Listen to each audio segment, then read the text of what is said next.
네, 오늘은 12월 11일입니다. 수요일입니다. 새벽 예배 나오시는 우리 성도님들을 환영합니다. 말씀 나누기 전에 공동기도 제목으로 기도하시겠습니다.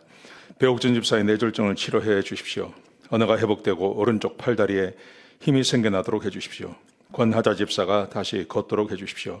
이성학 성도의 뇌총량 치료가 잘 되게 해 주십시오. 권여민 형제를 치료해 주십시오. 김에브라임 형제가 신장 이식을 속히 받도록 해주십시오. 김시희 집사가 걷도록 해주십시오. 오스조 선교사의 건강을 회복시켜 주십시오. 데이빗 박 형제의 건강을 회복시켜 주십시오. 예수님의 이름으로 기도합니다. 아멘. 오늘 본문의 말씀은 계시록 13장 11절에서 18절까지 말씀입니다. 성경에 답이 있는 666의 뜻이라는 제목으로 하나님 말씀 함께 나누시겠습니다. 짐승의 표 666이라는 그 말이 굉장히 혼란스럽게 하죠, 사람들을. 그리고 실제로 이게 뭘 뜻하느냐 하는 것에 있어서 굉장히 많은 답이 있습니다. 또 여러 가지 답을 이야기합니다. 여러분, 그런데 성경을, 요한계시록을 조금만 읽어보면 성경 안에 답이 있어요. 그리고 멀리 가지도 않고 이 13장 안에 13장, 14장에 보시면 답이 있다는 거예요. 그래서 그냥 억측을 부린다든지 뭐 여러 가지로 생각할 것이 아니라 성경이 말하고 있는 666 그리고 짐승의 표가 뭘 말하는지 한번 생각해 보셨으면 좋겠습니다. 오늘 16절, 13장 16절부터 18절까지 말씀해 보시면 제가 읽어드리겠습니다.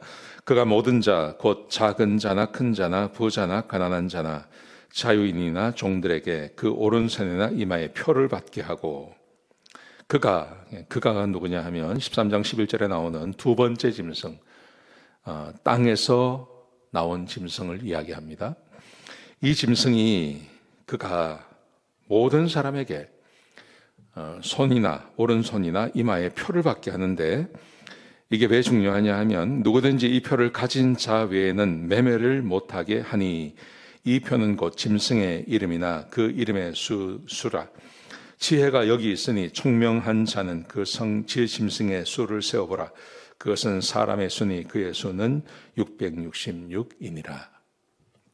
짐승의 표를 받지 아니하면 매매를 하지 못하게 하겠다 하는 거죠. 그래서 베리칩이란 말도 최근까지 베리칩이 나오고, 또 그 전에는 이게 그 바코드라고 하기도 하고, 하여튼 굉장히 많은 그런 해석을 주었습니다. 여러분, 그런데 여기 보시면 답이 있어요.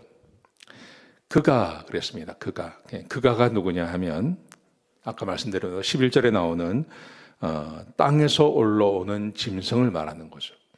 제가 이것을 한 절 한 절 읽어가면서 제가 해석해 드리겠습니다. 자, 그가 누구냐 하면 짐승인데, 자, 보세요. 12절에 보시면 그가 먼저 나온 짐승의 모든 권세를 그 앞에서 행하고, 먼저 나온 짐승은 이 13장 앞절에 나오는 1절부터 나오는 바다에서 올라온 짐승이 있습니다. 짐승은 두 종류가 있습니다. 그런데 이 짐승은 누구냐 하면 사탄이 권세를 넘겨준 자라 그러죠. 사탄이 권세를 넘겨준 자. 그런데 사탄이 권세를 누구에게 넘겨줬냐 하면, 제가 어제도 말씀드렸고요, 성경의 이 요한계시록 안에서 이 짐승이라고 나오는 이 대상은 다름 아니라 정부라는 거죠. 에스겔에도 그런 말이 있습니다. 에스겔에 보시면, 에스겔도 그렇고 다니엘도 그렇고, 표범같이 생기고 곰같이 생기고 입은 사자처럼 생겼고 이런 말이 나옵니다. 그런데 그게 바로 다니엘서가 말하는 그 당시에 파사 제국, 바벨론, 파사 이런 나라를 말한다고 그렇게 성경은 이야기하고 있지 않습니까? 직접 성경에 그렇게 말을 하고 있습니다. 그렇기 때문에 여기서 나오는 이 짐승이 누구냐? 성경에서 말하는, 특별히 이 요한계시록에서 말하는 짐승은 한 정부가 될 수 있다는 거죠. 정부. 지금 이 책이 쓰여지던 이 계시록 당시에는 로마 제국을 말하는 거죠. 로마 제국의 황제를 말하는 것이죠. 자, 보세요. 이 자가 처음 짐승에게 짐승에게 경배하게 하고 권세를 가졌습니다. 자, 그런데 그 다음 말씀해 보시면 13절은 큰 이적을 행하되 심지어 사람들 앞에서 불이 하늘에서부터 땅에 내려오게 하고, 불이 하늘에서 땅으로 떨어지게 하는 그 이적을 행한다고 되어 있습니다. 여러분, 이런 이적을 행할 수 있는 사람이 있겠습니까? 역사상 없습니다. 엘리야 외에는 없습니다. 그러면 엘리야 외에 없다는 말은 이 말이 사탄이라고 이야기하는가? 그거 아닙니다. 그게 아니라 이런 큰 이적을 행하고 사람들이 깜짝 놀랄 수 있는 능력을 행할 수 있는 것은 왕이나 정부죠. 왕이나 정부. 왕쯤 되면, 정부쯤 되면 큰 일을 행할 수 있습니다. 전쟁을 일으킬 수도 있고, 또 사람들에게 벌을 내릴 수도 있고, 뭐 이때만 하더라도 로마 시대는 로마의 황제가 신 같은 존재였죠. 이런 능력을 행한다고 말합니다. 그 다음에 14절에 보시면 경배를 명령합니다. 짐승 앞에서 맡은 바 이적을 행함으로 땅에 거하는 자들에게 미혹하며 땅에 거하는 자들에게 이르기를 칼에 상하였다가 살아난 짐승을 위하여 우상을 만들라 하더라. 사람들에게 경배를 강요합니다.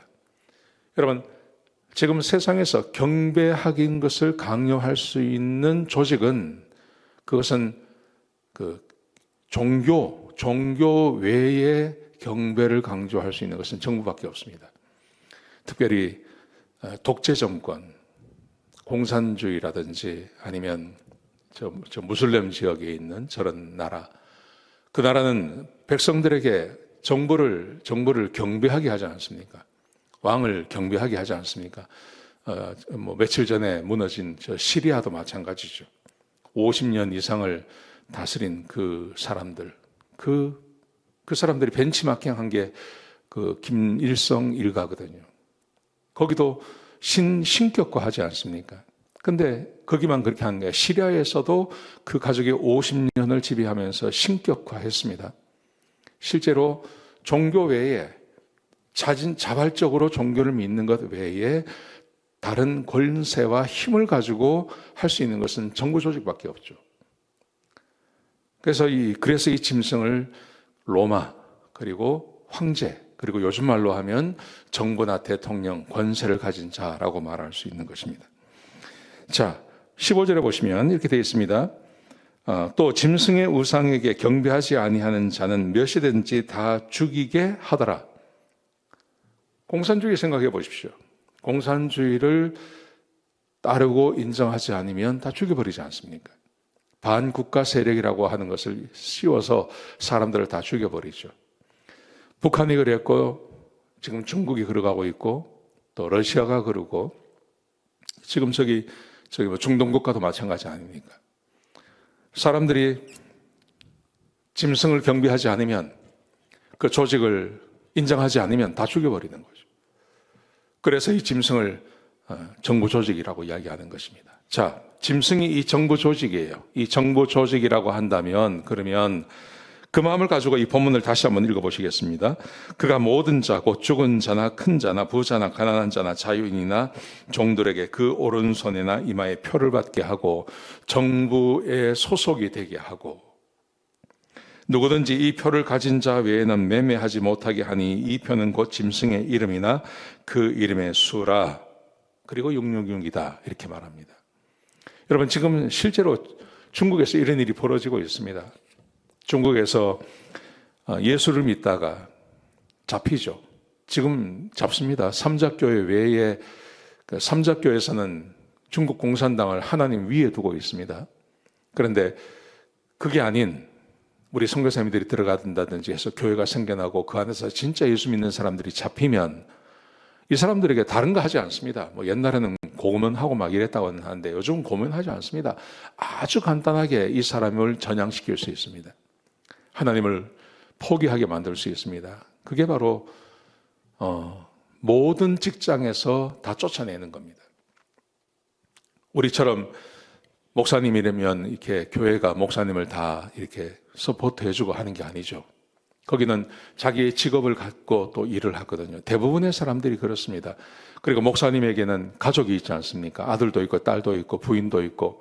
그런데 그렇게 잡히면 제일 먼저 하는 것이 그 목사님이 전향을 하라. 전향하지 않으면 그 사람의 그 직장을 끊어버리는 겁니다. 중국 공산당이 명령하면 다 해고시키죠. 자기만 해고시키는 게 아니라 자기 아들, 딸 다 해고시켜버립니다. 그리고 다시는 취직을 못하게 만듭니다. 가족만 그렇게 하는 게 아니라 그들의 친척, 동생이 있다든지 형이 있다든지 하면 그 사람들 다 똑같이 해나가는 거예요. 그래도 말을 듣지 않으면 친척들, 먼 친척들, 친구들, 심지어 친구들까지 그렇게 해버립니다. 그래서 배견할 수가 없다 그럽니다. 실제로 중국에서 사역을 하시다가 오신 분들 말씀을 들어보면 배견할 수가 없다 그래요. 여러분, 이것은 뭐 베리칩이라든지 이런 걸 말하는 게 아닙니다. 실제로 지금 이런 일이 벌어지고 있습니다.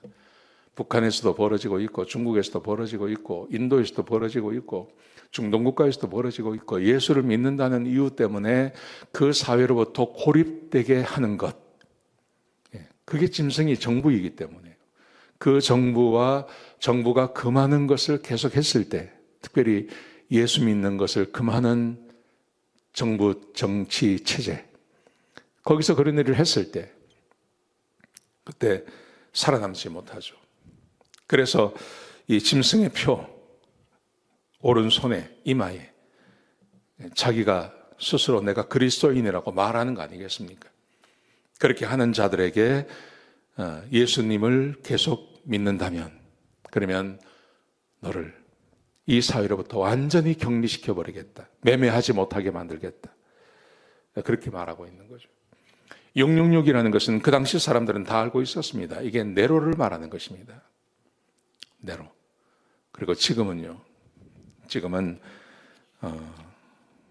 독재를 하는 그 정부 기구, 그리고 힘을 가진 사람들, 그 사람들을 말하는 것이죠. 성경 안에 답이 있습니다. 성경을 조금만 읽어보면 성경에 다 답이 있습니다. 내일 말씀해 보시면 14장에 가면 거기에, 여기는 짐승의 표라고 그랬는데요, 거기는 그리스도인의 어린 양의 인을 받은, 하나님의 인을 받은 이라는 말이 있습니다.